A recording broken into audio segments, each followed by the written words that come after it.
This is task number 34, so we're going to go ahead and simulate putting in a stomach tube here. So we have our tray of supplies. So the first thing that we want to do is we're going to measure out our tube. So we have our tube up here. Stay. So what we want to do is measure from his last rib.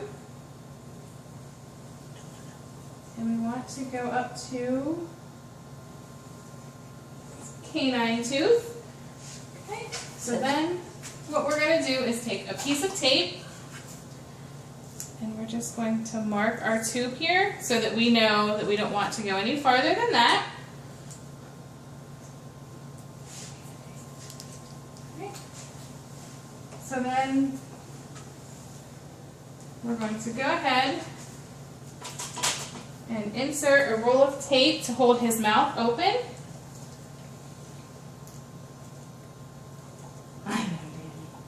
Stay. Stay. Good boy. Stay. So that hole in the tape will allow us, if we were Stay. actually putting this in, Stay. Hey, stay. to Stay. insert our tube directly down there, and we would be able to see right down where we needed to go. Stay. So then the next thing we want to do is we want to go ahead and use some sterile lube. Okay. I'm just going to put it a little bit on our fingers. I know, Danny. Sit up. Sit up. Okay, and we just want to lube the end of our tube.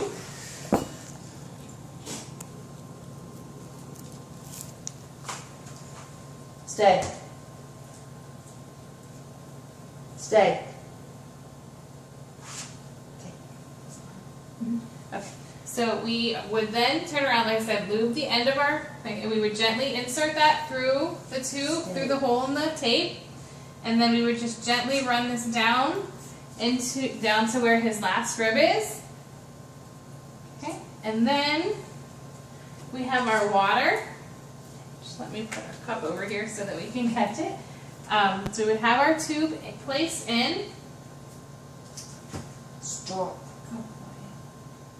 And then we would want to Stay. gently insert some water to listen. If we hear a cough, Stay.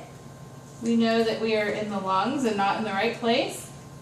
Some other things that we would want, and then we would want to, plug the end of it and then just gently draw it back out through the center of our tube in the middle of our tape. Some of the things that we would want to listen for would be a cough. If we hear a cough, that means that it's in our lungs. If we see fogging or in our tube, or we feel any breath coming out of our tube, then we are definitely not in the right spot and we would need to move that tube. And that is the end of our task.